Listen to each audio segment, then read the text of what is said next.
2. Mas o que recebera um foi e cavou na terra e escondeu o dinheiro do seu senhor. Amém? Por favor, levante sua mão direita, feche os seus olhos e oremos a Deus. Pai Todo-Poderoso, neste momento, Senhor, eu quero te pedir entendimento, ó Pai, da tua palavra, compreensão, Senhor, da tua direção para as nossas vidas. Senhor, que nenhum de nós saia daqui da mesma forma, mas que nós possamos sair daqui, Senhor, com desejo, com a vontade de cumprir a tua palavra, de obedecer ao Senhor, ó Deus. Como nós cantamos aqui, ó Pai, nesta última canção, usa-me, usa-nos, Senhor, segundo a tua vontade. Amém e graças a Deus. Podemos assentar, meus irmãos, em nome de Jesus. Meus irmãos, o tema da mensagem nesta noite é trabalhando com seriedade na ausência do Senhor. Irmãos, muitas pessoas dizem assim: olha, quando o proprietário de um determinado negócio está presente, parece que as coisas funcionam de uma forma, mas quando ele está ausente, parece que funciona de outra forma.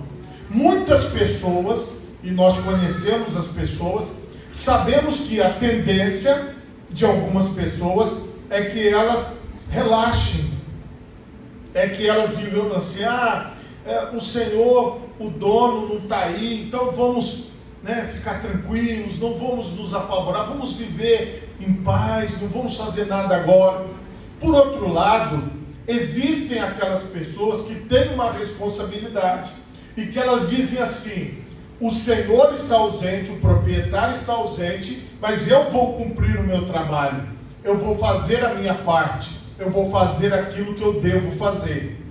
Irmãos, nós vivemos num tempo onde existem muitos cursos de liderança, existem muitas pessoas que ensinam como liderar umas às outras.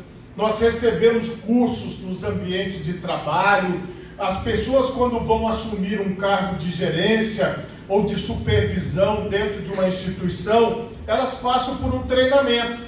E você veja que desses treinamentos surgem várias frases que as pessoas que trabalham com as corporações vão montando para motivar aquele líder ou moldar o líder de acordo com a organização que ele trabalha. Muitas pessoas usam a seguinte frase, dizendo assim: o exemplo arrasta.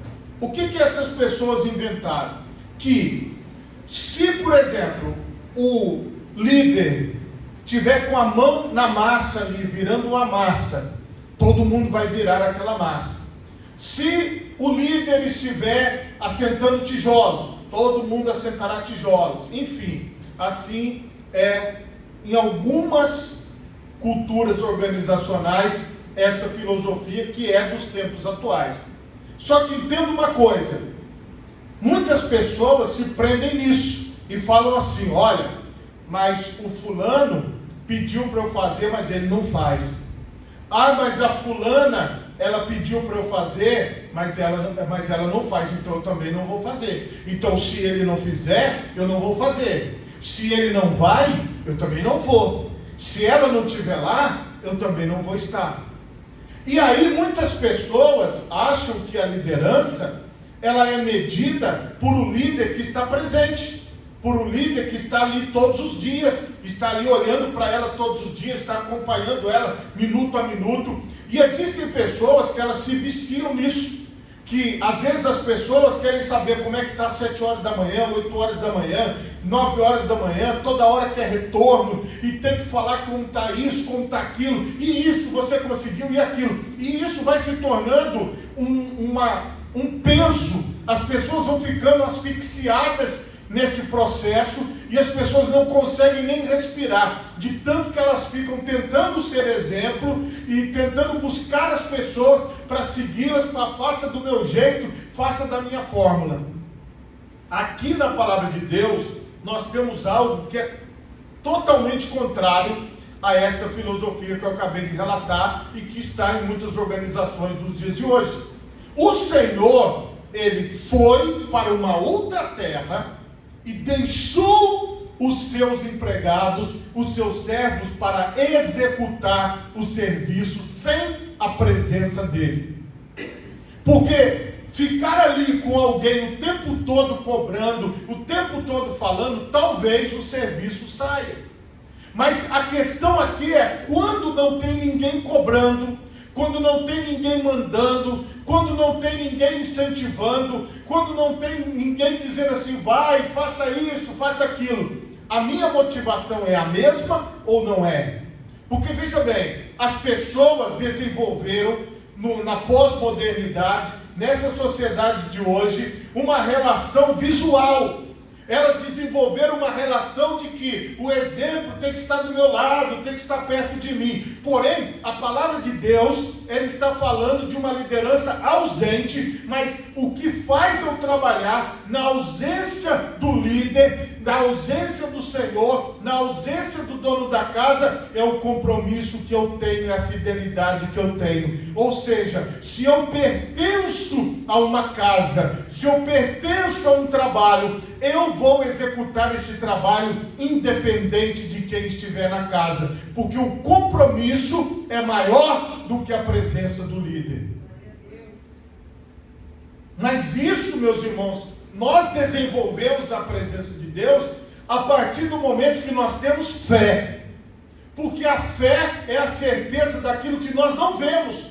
Então eu não preciso ver as pessoas fazendo para eu fazer. Eu não preciso ter 10 pessoas para eu começar a trabalhar. Eu posso começar a trabalhar sozinho. Se Deus mandar mais 20, mais 30, glória a Deus. Mas eu não posso deixar de trabalhar, porque a função do trabalho independe de quem está na liderança, depende só do Senhor da obra que me chamou e me comissionou para o trabalho.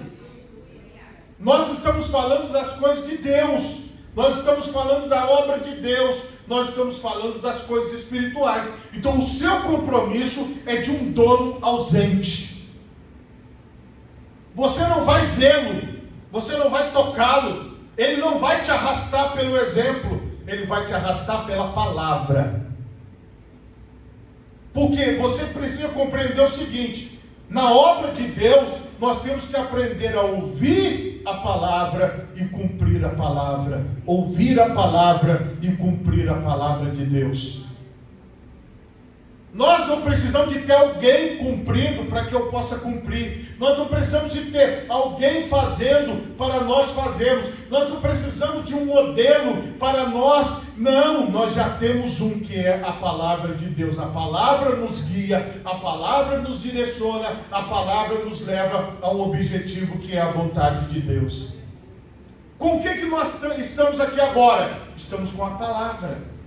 Nós só estamos com a palavra. E é esta palavra que nos levará àquilo que é a vontade do Deus Todo-Poderoso. Mas é a palavra. Nós temos aqui mesmo, em Mateus, só que voltando um pouquinho, 24, do 45 em diante, o exemplo, modelo que Deus dá para nós. Quem é, pois, o servo fiel e prudente, que o Senhor constituiu sobre a sua casa para dar sustento a seu tempo? Bem-aventurado aquele servo que o Senhor, quando vier, achar servindo assim. Em verdade vos digo que porá sobre todos os seus bens. Porém, aquele mau servo, se aquele mau servo disser consigo, o meu Senhor tarde virá, e começar a espancar os seus conservos, e a comer, e a beber com os bêbados, virá o Senhor daquele servo num dia em que não espera, e a hora em que ele não sabe, e separá-lo-á, e destinará a sua parte com os hipócritas. Ali haverá pranto e ranger de dentes. Então o modelo Jesus já tinha dado antes, para agora trazer o que ele entrega nas mãos desses servos, para que eles possam administrar na sua casa. No nosso texto principal, que é o capítulo 25, do 14 em diante, o Senhor fala que para um ele dá 5 talentos, para outro 2 e para outro 1. Entenda o que era um talento. Não é o chocolate, amém? Não é o chocolate. Outra coisa, o talento não é uma aptidão da pessoa. Aquela pessoa tem um talento de tocar, tem um talento de cantar. Não é isso.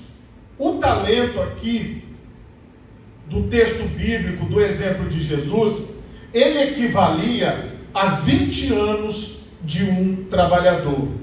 Era 6.000 denários um talento, passando para a época de Jesus. 6.000 denários, como se fossem 6.000 moedas. Então, aquela pessoa pesava aproximadamente 36 quilos. Nós só não sabemos se eram moedas de ouro ou se eram moedas de prata. A probabilidade é que eram moedas de prata. Então, é como se fosse assim, olha, a pessoa recebeu 36 quilos em moedas de prata, para que ele pudesse negociar, trabalhar aquelas moedas, comprando, vendendo e adquirindo lucro através daquelas moedas que ele recebeu. Então, o Senhor chegou para um e deu, você faz a conta na sua cabeça, 36 quilos vezes 5. Olha só, o outro, ele deu 36 vezes 2. Para o outro, ele deu 36 quilos. Então, pensa nesse montante. Era um volume grande. Outra coisa, vamos pensar em dinheiro. Para um, ele deu 6.000 moedas. Para outro, ele deu 6.000 moedas vezes 2. Para outro, ele deu 6.000 moedas vezes 5. Olha só, muita coisa. Então pensa naquela pessoa que recebeu 5. Olha, ele estava cheio, estava lotado de moedas. O que eu vou fazer com tudo isso? É para você entender que o Senhor, o dono da propriedade, o dono daquelas moedas, daquele dinheiro, daquela riqueza, deixou os seus servos para administrarem a sua fortuna. Hoje, se fosse nos dias de hoje, ele entregaria, por exemplo, para uma corretora que cuida do dinheiro. Ele entregaria, talvez, como fala aqui no final, ou depositaria num banco, ou investiria em algum título. Mas a verdade é que eles receberam essas moedas, este peso, para que eles pudessem administrar, para que eles pudessem multiplicar. Veja, isso é uma coisa que todo mundo aqui consegue entender dentro da parábola de Jesus. Você está com entendimento agora. Agora preste atenção na hora da prestação de contas. Porque o Senhor, Ele não vai entregar algo para alguém e deixar para lá. Ele vai voltar para saber qual foi o resultado do investimento que Ele fez na vida daqueles 3 homens. Então vamos ver como eles administraram. Nós já lemos no texto principal, mas o dono foi embora e deixou. Aquele que recebeu 5 talentos negociou, ele trabalhou aquilo, ele multiplicou, ele trabalhou, ele negociou com eles e granjeou outros 5 talentos. Então o que tinha mais, que era para ter mais medo de negociar, ele na verdade falou: olha, eu estou aqui com muitas moedas, eu preciso trabalhar, eu preciso multiplicar isso, porque o meu Senhor vai voltar e vai pedir contas. E ele começou a negociar. Será que ele comprou grãos e vendeu? Não sei. Será que ele comprou propriedades e depois vendeu propriedades mais caras e lucrou? Mas ele pegou aquele dinheiro e foi fazendo investimentos, e aqueles investimentos, depois que ele vendeu, depois que ele negociou, voltaram para ele com mais dinheiro, seja em grãos naquela época, sejam em animais, ou seja em propriedades, porque eram basicamente essas coisas que ele podia investir. Vamos supor que ele chegou lá e comprou 10 camelos num determinado preço, depois ele foi lá e vendeu os camelos mais caros e lucrou, e ele multiplicou. Então você veja que quando o Senhor voltou, ele tinha o dobro de moedas. Agora ele tinha ali 60.000 moedas. Veja que coisa extraordinária. É isso que você precisa entender. Aquele que recebeu 5 talentos, aquele que recebeu as 3.000 moedas, ele, quando o dono voltou, ele já tinha 6.000 moedas. Veja que coisa extraordinária. É isso que nós temos que pensar. Esta pessoa que recebeu mais, ele teve que trabalhar muito.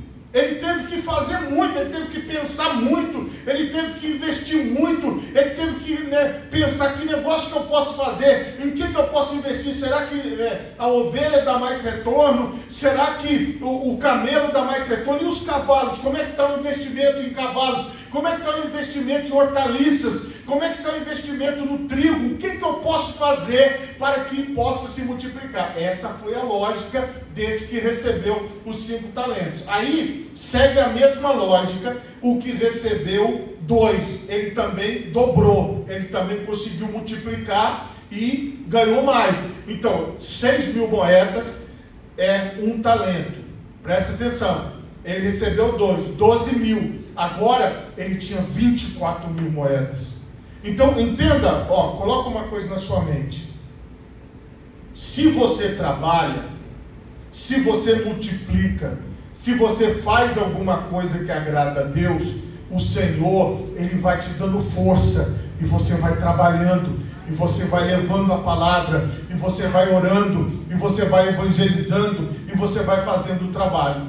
Então, quando você pensa aqui desses detalhes, você começa a falar, poxa, ele conseguiu multiplicar. Só corrigindo o primeiro, são 6.000 moedas, então ele ganhou 30.000 moedas e multiplicou para 60.000, o que é muito mais do que eu falei. Então, eram 6.000 moedas, então o primeiro ele ganhou 30.000 moedas e multiplicou para 60.000. Então, pensa no volume de moedas naquela época, como isso era uma coisa grande. Ele conseguiu, ele teve que movimentar muito para chegar nesse ponto. E agora nós chegamos àquele que recebeu 6.000 apenas, que recebeu 1 talento aqui, que recebeu esta quantia para que ele pudesse negociar. Ele recebeu, cavou na terra e escondeu o dinheiro do seu senhor.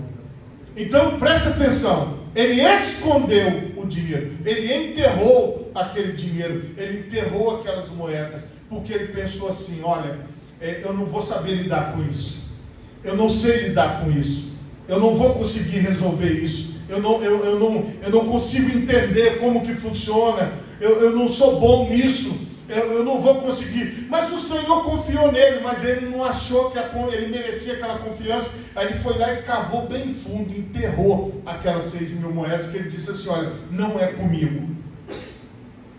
Entendam uma coisa, nós que estamos aqui hoje, nós não estamos recebendo de Deus 6.000 moedas, ou 12.000 moedas, ou 30.000, 50.000, 100.000 moedas. Não. Qual é a nossa missão? Qual é a nossa missão na ausência do nosso Senhor e Salvador Jesus Cristo? O que é que nós temos que fazer? Onde nós temos que chegar? O que é que nós produzimos para Deus? O que é que nós fazemos para a glória de Deus? Eu quero mostrar aqui para vocês, primeiro aqui em Marcos capítulo 4, Evangelho de Marcos, capítulo 4, nós vamos ler aqui do 14 em diante. O que semeia, semeia a palavra.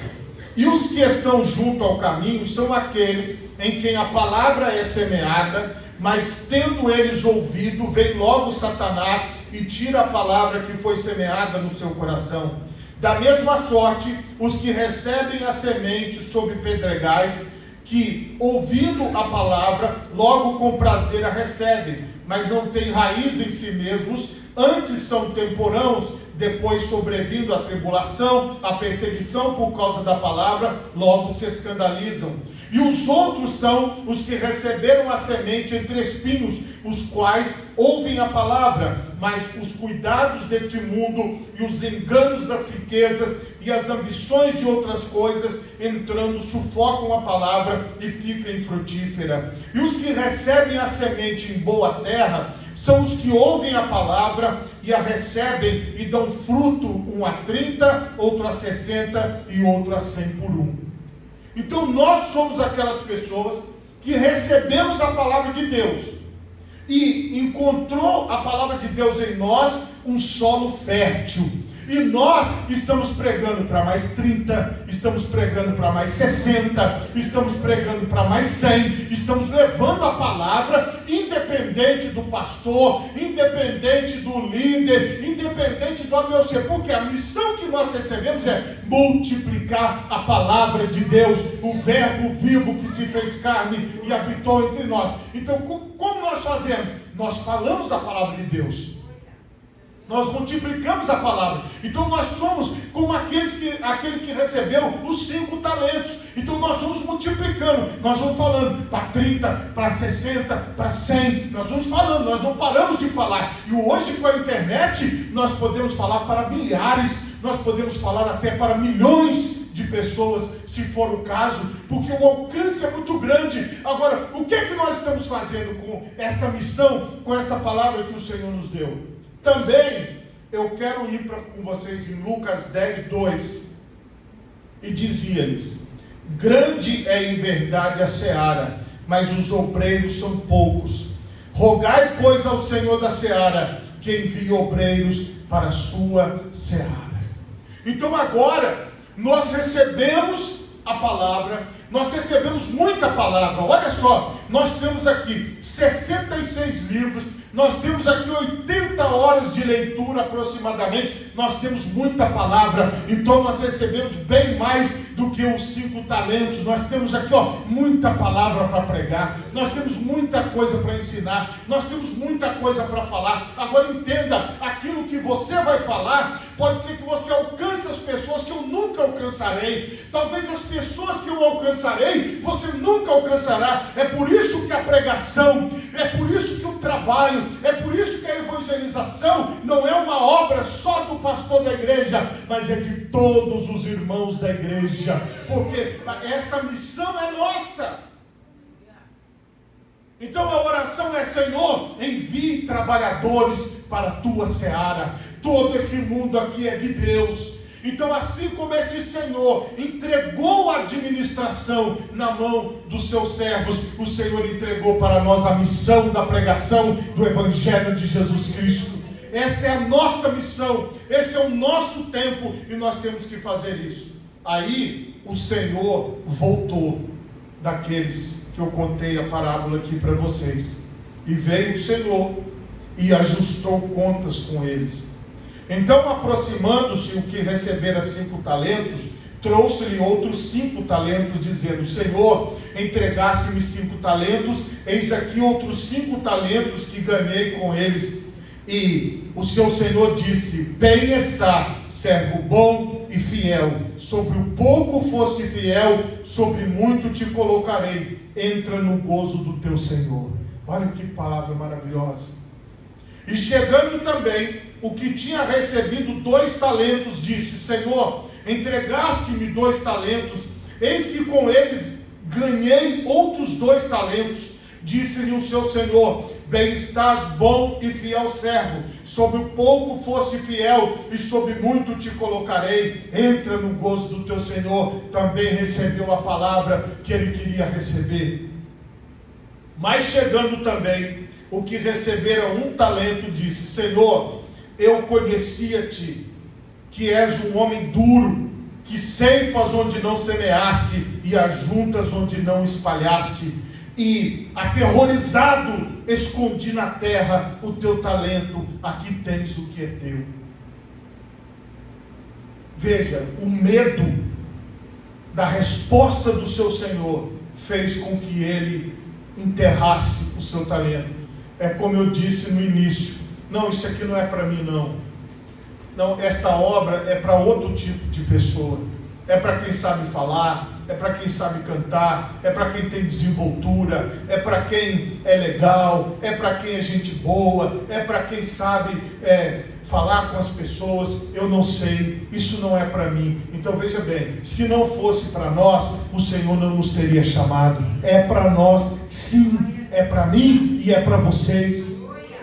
É para todos nós, não tem separação, não é uma coisa só para determinado grupo de pessoas, mas a obra da evangelização. O que é a obra da evangelização? É você chegar para uma pessoa e você disser assim para ela: você já ouviu falar de Jesus? Aí a pessoa vai falar assim: já ouvi o Jesus da Bíblia. Você fala: sim, é o Jesus da Bíblia, só que eu quero te falar uma coisa, ele está aqui agora entre eu e você, e se você quiser saber mais sobre ele, eu posso te apresentá-lo, eu posso falar dele com você, porque eu vivo com ele todos os dias da minha vida, e eu tenho certeza que ele tem uma obra para realizar na sua vida.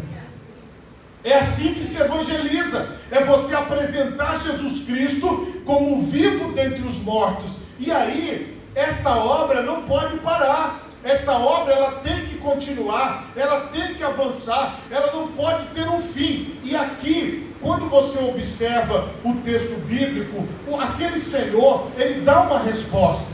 E qual foi a resposta que ele deu?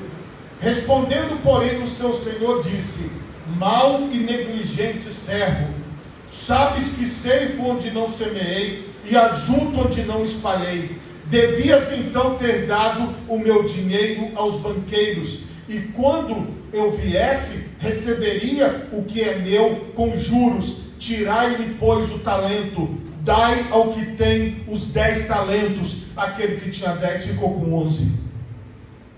Ele tinha 5 para trabalhar, multiplicou para 10 e agora recebeu aquele que estava enterrado, entregou para ele. Não sei se você já entende isso, mas na obra de Deus, às vezes uma pessoa faz de tudo um pouco, porque muitas pessoas não querem fazer, dizem: isso não é para mim, isso é para outra pessoa, isso é para alguém que vai vir depois de mim, porque a qualquer que tiver será dado, e terá em abundância, mas ao que não tiver, até o que tem ser-lhe-á tirado. Lançai, pois, o servo inútil nas trevas exteriores, e ali haverá pranto e ranger de dentes. Porque a missão foi dada e não foi cumprida. Quando aquele servo enterrou o seu talento, quando aquele servo enterrou aquelas 6.000 moedas com medo, o que aconteceu? Ele não cumpriu a palavra. Ele dizia que ele não sabia, provavelmente, que ele não conseguiria fazer o que o Senhor lhe mandou fazer. E o Senhor disse: olha, se você estava com medo, você poderia ter colocado esse dinheiro no banco, você poderia ter feito algo, alguma coisa você pode fazer, algo você pode fazer, irmãos. Todos nós precisamos acordar de manhã e falar: Pai, muito obrigado por este dia, eis-me aqui para ser útil a Ti, neste dia que o Senhor fez. Eu quero ser útil para a Tua obra, eu quero ser útil para o Senhor, onde quer que eu esteja, porque estar na obra de Deus é estar a serviço de Deus. Estar na obra de Deus é estar a trabalho. Você está aqui a trabalho, você está aqui a serviço, e o teu Senhor, o dono de tudo, um dia vai acertar contas com cada um de nós. Nós queremos ouvir o que? Servo bom e fiel, entra no gozo do teu Senhor. Ou nós queremos ouvir esta frase terrível que vai ser dita: servo inútil, porque não pregou, não evangelizou, não me apresentou a ninguém, não falou de mim para ninguém, não levou a minha palavra, não falou de mim nos lugares. Irmãos, preste atenção. Tudo que você tem foi Deus que colocou nas suas mãos para você administrar. Seja o que for, tem que servir para apresentar Jesus às pessoas. Se você tem um veículo, ele serve para apresentar Jesus às pessoas. Se você tem uma casa, ela serve para apresentar Jesus às pessoas. Se você tem uma roupa, ela serve para apresentar Jesus às pessoas. Tudo que nós administramos é para dizer: Jesus Cristo ressuscitou dos mortos e está vivo no meio de nós, e Ele pode transformar a sua vida, Ele pode transformar a sua família, Ele pode transformar a sua casa. Ele está vivo. Este é o nosso propósito. E nós vamos multiplicar, irmãos. Nós vamos multiplicar a 30, a 60, a 100 por 1. Você pode ter pregado para 1.000 pessoas e ainda não apareceu o resultado, mas não desista de pregar para 1.001, porque este é o nosso trabalho. Estamos aqui a serviço de Deus, levando sempre uma palavra. Jesus quer te libertar, Jesus quer te salvar, Jesus quer te curar, Jesus quer te encher com o Espírito Santo. Jesus voltará para te buscar, para levar você para um lugar maravilhoso. Creia em Jesus, confie no Senhor. É isso que nós fazemos todos os dias, é isso que nós fazemos a todo momento. E vai chegar um momento, irmãos, que a nossa ilha, a capital Vitória, ela vai estar cheia da palavra de Deus, ela vai estar inundada da palavra de Deus, porque nós vamos continuar falando, nós vamos continuar pregando, nós vamos continuar fazendo, porque isso é algo que está em nós, é a nossa missão. Por favor, coloque as duas mãos na altura do seu coração, feche os seus olhos e oremos a Deus.